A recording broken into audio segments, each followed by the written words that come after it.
everyone. I'm very happy to introduce to you one of my favorite writers, Joanna Rakoff. She is the author of this wonderful, funny, and inspirational book, My Year with Salinger, recently translated into Romanian. When it came out in the USA, My Year with Salinger was named the best book of the year by The Guardian and by the School Library Journal. In 2020, it was adapted for the big screen. Joanna Rakoff is a poet, a novelist, and a journalist. Her book have been translated in more than 20 languages. Hello, Joanna. It's a very big pleasure to have you with us just now. Thank you so much. It's a pleasure to be here. I enjoyed every pages of My Year with Salinger. It is an exceptional coming-of-age novel about this young girl, Joanna, who is 23 years old. But it is more than that. It's not all. Even if it reads like a novel, My Year with Salinger is a memoir. And this is really wonderful. It is a highlight of our fiction connection collection. This book is the real story of 1 year in your life. How was it so important this year for you? So my Salinger year chronicles the year in which I worked at New York's oldest and most storied literary agency. It was my first real job. I had gone to college and then grad school and kind of dropped out of grad school. I thought I wanted to be a professor and I realized that I didn't. And that year was hugely important to me, I suppose, which is why I ended up writing about it, in that it made me into a grown-up who could make my own choices, first of all. So it is a coming-of-age tale, but it also made me into a writer. I thought I wanted to be a writer before I took this job. And I had written and published poetry. Actually, I had edited the literary magazine at my university. I had done all sorts of writing type things, but I somehow was afraid to actually commit to being a writer, or even to say that I wanted to be a writer. And working at this agency and seeing other people, including writers I hugely admired, commit to that life of writing, and also meeting and being in touch with J.D. Salinger, who gave me all sorts of advice, really allowed me to make that leap and to say, I am a writer. You know, I am going to commit to this life in which writing is at the center. Yeah, in fact, I have the impression that this is a book about the turns around books. In fact, readers were always interested in what, in the hidden art of writing a book, in this magical art of creation, in understanding which are the motivation that drives an author. Also, readers know very well what a bookshop is, what a library is, but between the written manuscript until the final book that we can see in the bookstores and that we can buy, there are a lot of steps, very important steps. These steps are still unknown for the general readership. Or your book, it is a book that describes, your memoir describes your life, your activity in a literary agency. And yeah, what happens in a literary agency, it's not so obvious for the readers, only for the professional. On the other hand, one cannot easily forget the first day of the first work day in your life. Can you retell us a little bit what was this first day in this agency that you don't name it? It's the agency with big capitals. Which were your expectations and what really happened during that day? Yes. So, I mean, I feel like you mentioned that people, I just want to say that the general public readers don't really know how books are made. And I mean, that's in the US, I find that that is very true here as well. And I myself, as a young person, I had been a huge reader for my whole life. And a friend, one of my father's very close friends, was in fact a novelist who had published dozens of books. He was a writing professor at a university, a very good university in New York. He had his own agent, and I would hear sometimes at dinner parties him talk about his agent and his editors. And yet I had absolutely no idea what a literary agency was when I took this job. No idea at all. I was sent to the agency for my job interview by what is called here in the US a headhunter, you know, a person who places kind of a middleman between people seeking jobs and people hiring job seekers. And I had gone to her thinking that I wanted to work at a publishing house. And just presuming that a job in publishing meant working, you know, as an editor's assistant. That was the only thing I knew. I didn't even know that there were publicists and other aspects of publishing. And she said to me, "How would you feel about working at a literary agency?" And I said, "Great," but I had no idea what a literary agency was. And so in my interview, you know, I just kind of faked it. Luckily, the person who would become my boss didn't ask me anything about actually working at a literary agency. I think she just assumed that I would know. And so on my first day, I of course had no idea what to expect. I didn't know any of the agency's clients at all. I knew nothing about the agency. And I feel like it's important to add here that this was in 1996, of course. So the internet existed and email and what have you existed, but there was no Google. There were earlier search engines. There was, you know, like Ask Jeeves or something. There were and Yahoo. But most people didn't, at least in the US, didn't have, you know, the internet in their home. Most people didn't have an email address. It was before you would just search anything that occurred to you. And so if I were to interview for this job today, I would of course start Googling the agency frantically and learn everything about the agency. But in 1996, you know, I got to work on my first day and I knew nothing. And so I arrived and I was quite nervous. I had no idea what was going to happen. And I got there at the time that I was told to arrive, and my boss wasn't there. And I just kind of sat there at my desk, not sure what to do, feeling very uncomfortable, not sure if I could take out my book and read or, you know, get a cup of coffee from the coffee machine. And finally, she arrived, and she was she's still alive, but she's quite elderly now. So I should say she is a very grand, dramatic, kind of glamorous woman. And she arrived, she swooped in past my desk wearing, you know, a mink coat, an enormous mink coat that in the US is called a whiskey mink. It's kind of an orange colored mink. It's a huge coat and huge dark glasses that covered her whole face, with a long brown cigarette. I'd never seen this type of cigarette before, between your fingers, and a cup of coffee in one hand. Just swooped past me, didn't say hello, went into her office and just shut the door. I was like, okay. And eventually she came out and called me into her office. And I was assuming she was going to, you know, say to me, "Oh, you need to read this manuscript," or "You need to, you know, file these papers," or I don't even know what I thought she was going to tell me to do. But instead she said, "We need to talk about Jerry." And I, of course, did not know who Jerry was. She clearly presumed that I did.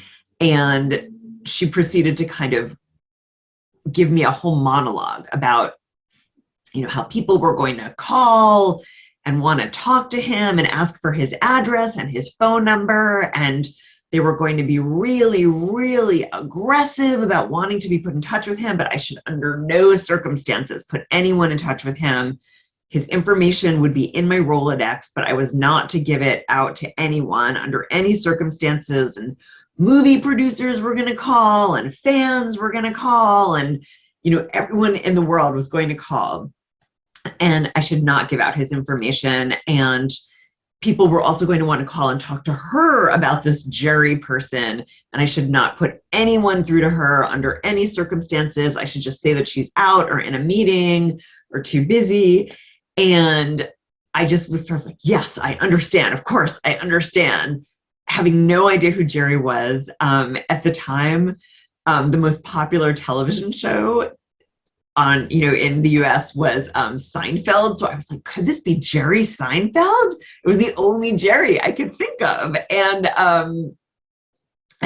then I left her office. And as I was leaving, I happened to notice this floor to ceiling bookshelf right kind of adjacent to her office that my desk actually faced. And I noticed that the entire bookshelf was filled with editions of J.D. Salinger's works, all of his works, every language you can imagine, every edition from the first to the most recent, paperback, trade paperback, hardcover, everything, hundreds and hundreds of Salinger books. And I was like, oh my God, the agency represents J.D. Salinger. And then suddenly I realized, oh my God, his name is Jerome David Salinger. That's Jerry. And suddenly I realized this job might be really different than what I was expecting. I didn't know what to expect, but whatever it was, this is going to be pretty different. It's going to be all about Salinger. Very fun, yes. In fact, J.D. Salinger was very, very popular at the time, at those times, in fact, and he was like a kind of myth inside this agency, which in fact the real name of the agency is Harold Ober, is one of the oldest literary agency in the world. But in fact, in a literary agency, there are a lot of clients, a lot of authors, and we know very well that Harold Ober represented also Agatha Christie or Fitzgerald or even I don't know, Faulkner, I think.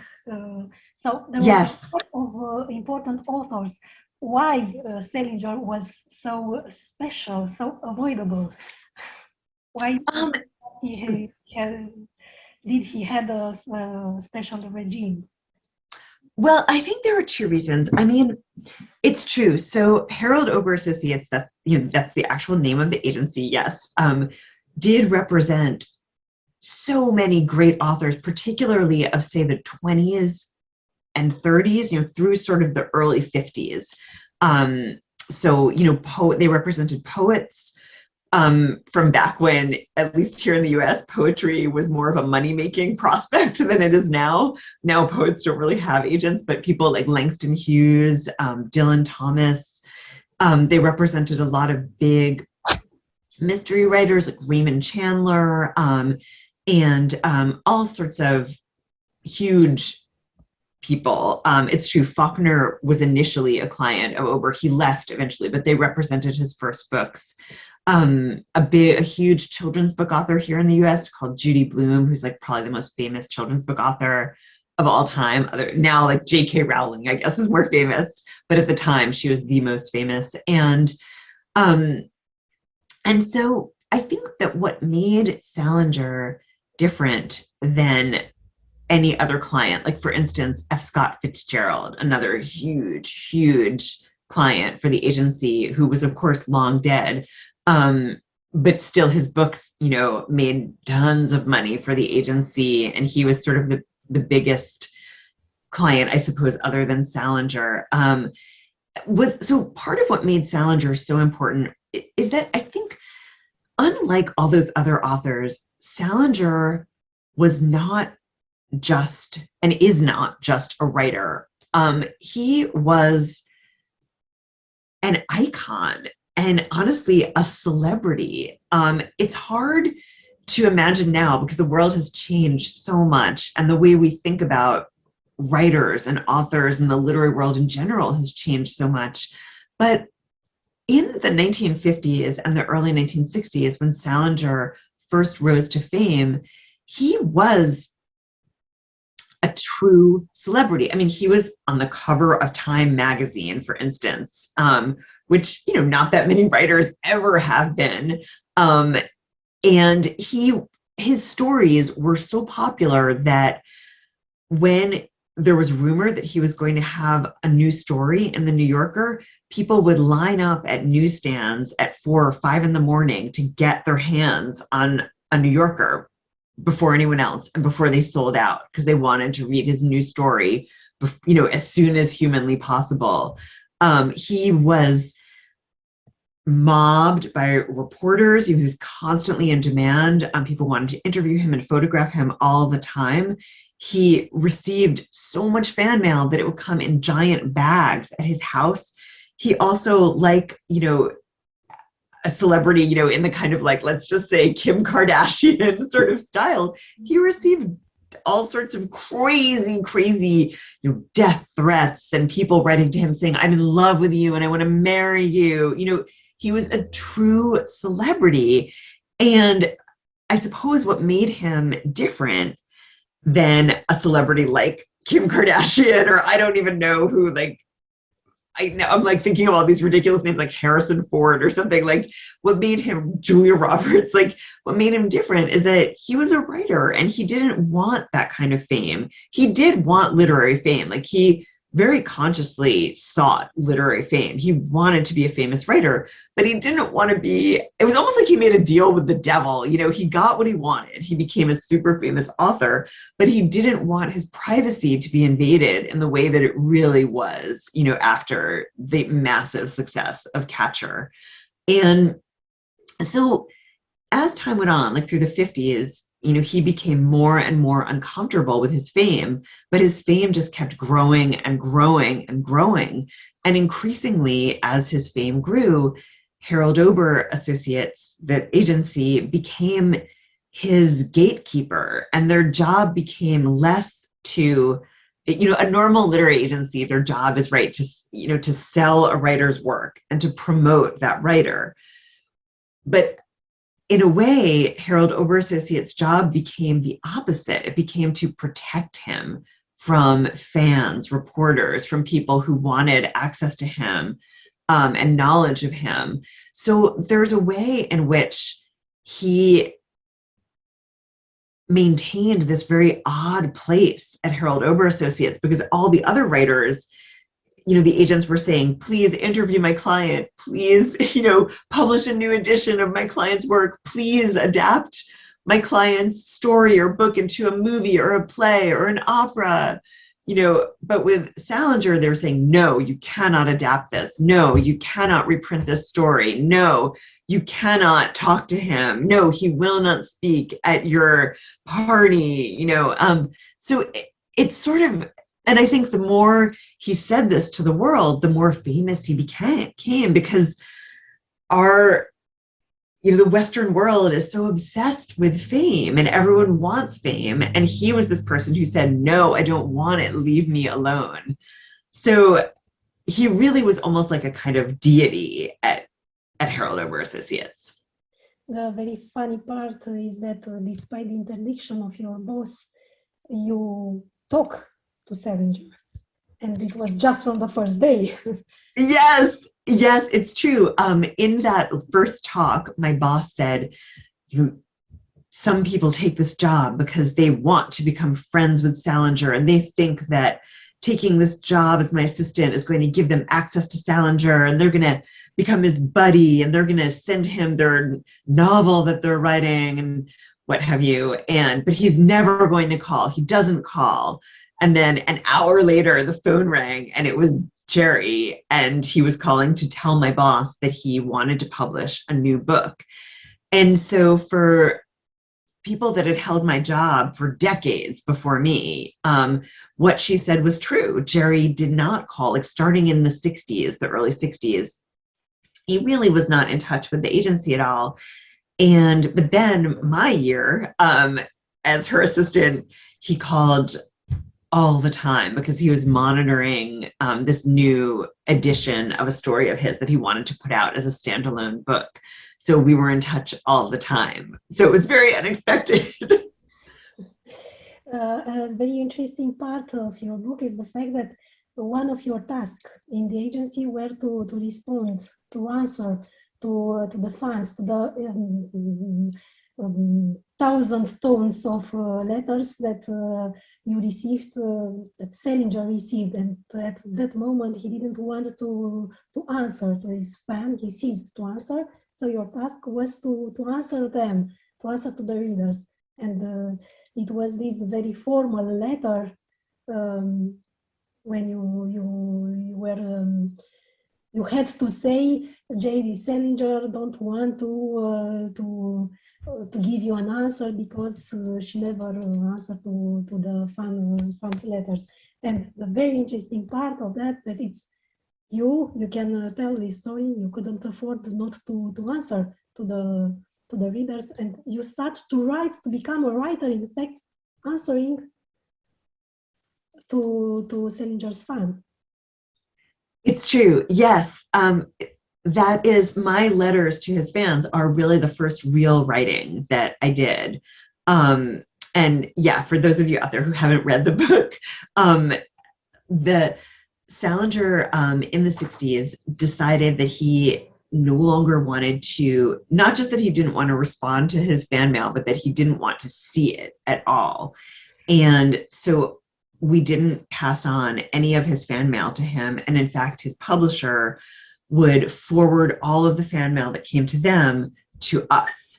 And whoever held the job as my boss's assistant, part of that job was responding to all the fans. And we had a form letter that I would type over and over again that basically said, you know, dear whoever, dear Mr. Jones, dear Ms. Smith, thank you for your kind letter to J.D. Salinger. I'm afraid that Mr. Salinger does not want to receive mail from his fans, so I cannot pass it on to him.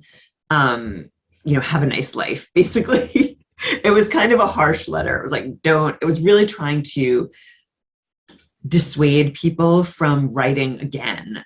Because what they found in the early days was that people would just kind of keep at it. They would write again, they would call, they would say, please pass on my letter. My letter needs to get to him. So they developed this very severe letter that, you know, tried to persuade people to just back off.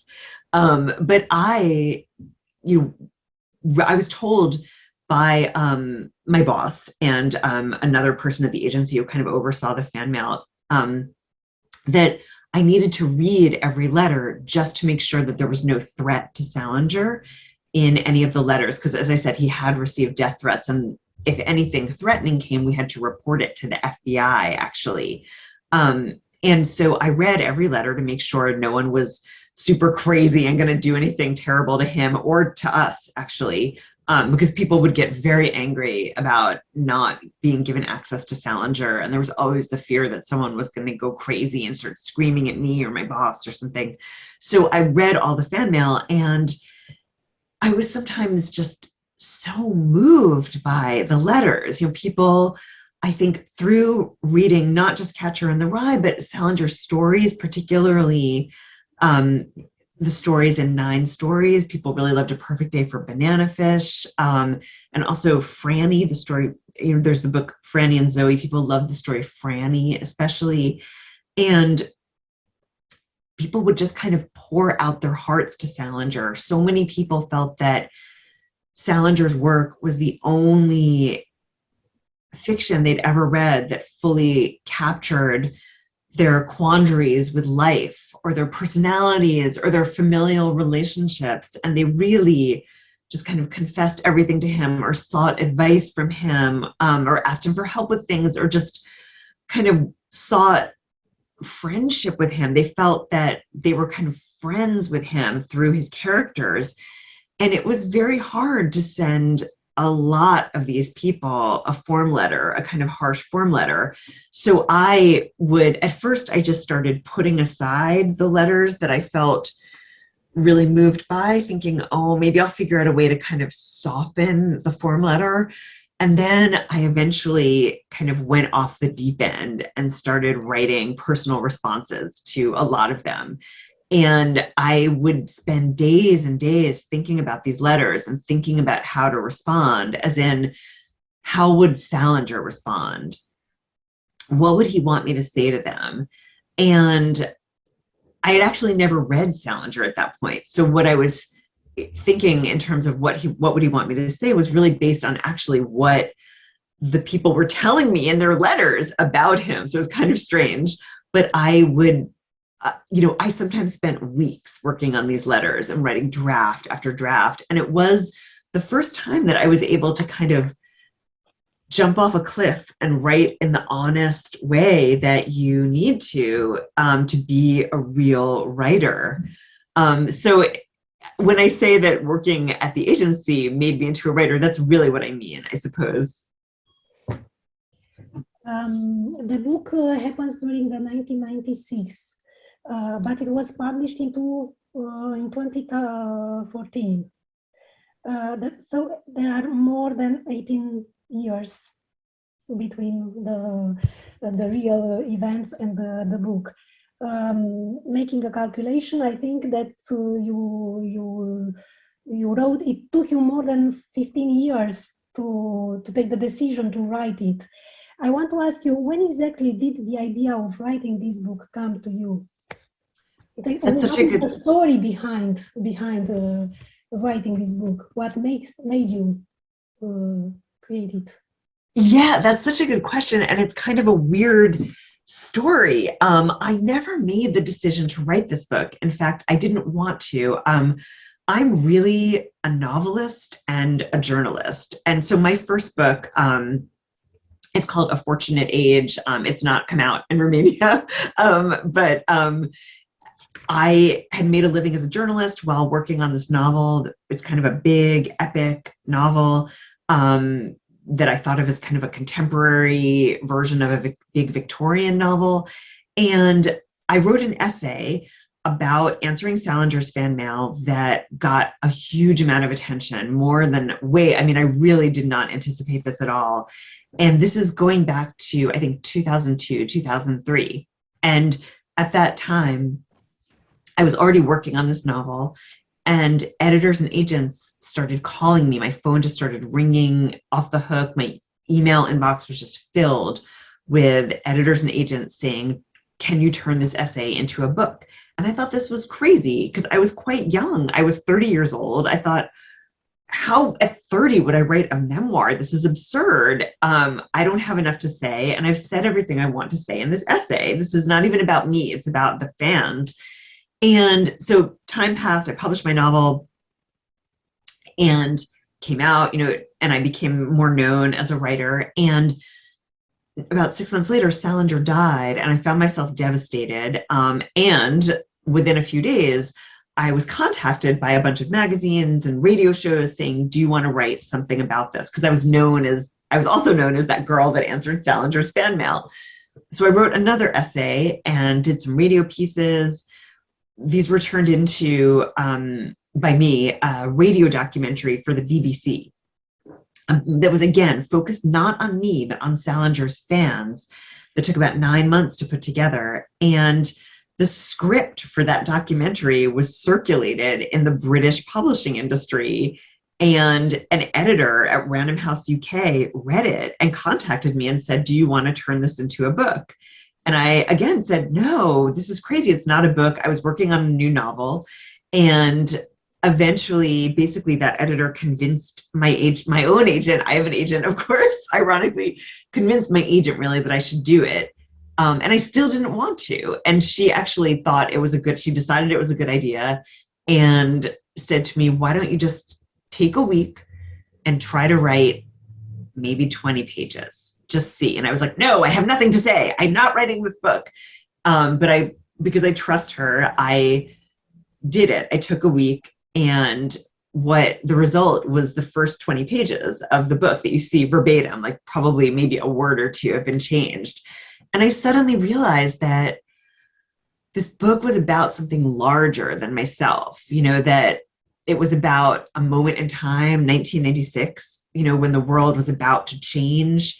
It was about, what does it mean to be a writer? What does it mean to be a person in the world? What does it mean to be a young woman living in a large, dangerous city? by yourself. You know, what does it mean to be a woman trying to carve a path for yourself, you know, in an industry, but also as a writer. And I decided, okay, because this is about something larger than myself, I can write it. And that was the point. This was 2011 by this point, that I decided, okay, I'll write it after writing those 20 pages.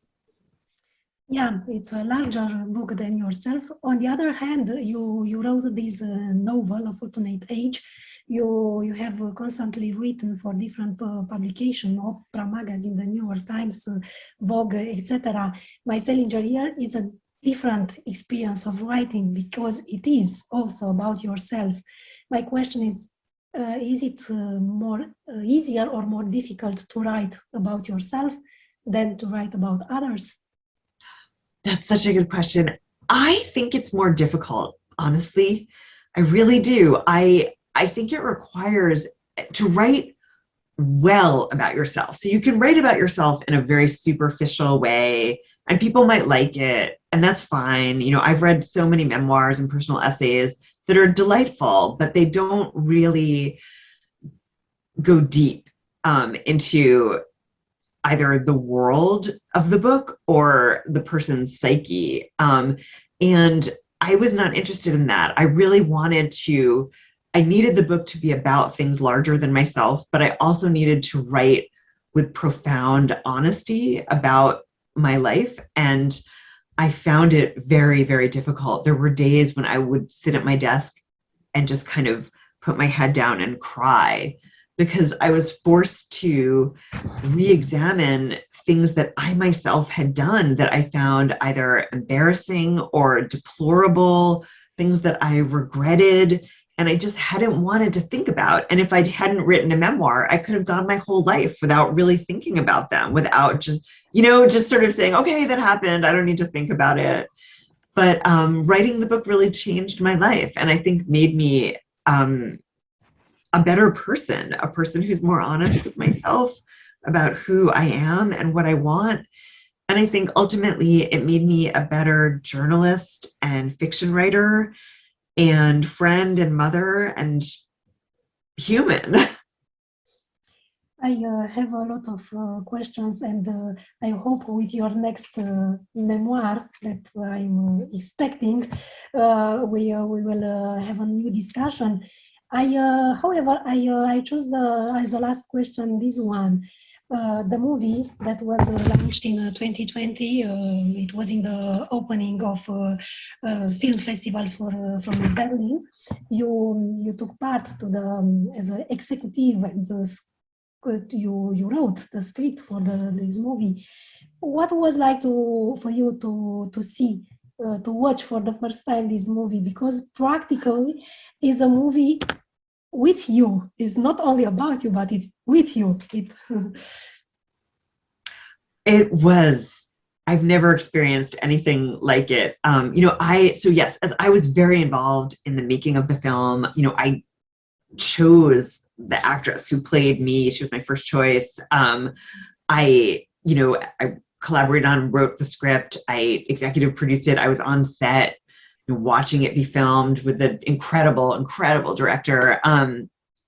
But I actually asked Philippe, the director, if I could wait until the premiere at the Berlin Film Festival to see the final cut. And I did. I'd seen dailies, I'd seen scenes, but I didn't see the final cut until the premiere. And I was sitting in this enormous, almost 2,000 person theater with Sigourney Weaver, who plays my boss, and Margaret Qualley, and my husband, who is in the book. He's a character called My College Boyfriend, was right behind me. And I was just sobbing throughout the entire thing, not because it was so sad, but just because it was so overwhelming to see this thing that I had made. I'd kind of made it twice. I had made it as a book, and then I had made it as a film, and to see it in front of me as a finished product was so overwhelming. It was more about the artistic achievement than about seeing my life portrayed, I loved your book very much. I love the story and the writing, and I find a personal approach to it. I had the same age, in 1996, I had the same age as Joanna. And I hope and I wish that our readers find a personal approach to this book. This is the quality of an exceptional book. Thank you very much for being here with us. And yeah, we wait you with your next book. Oh God, thank you so much for having me. It was such a pleasure to be here. Thank you.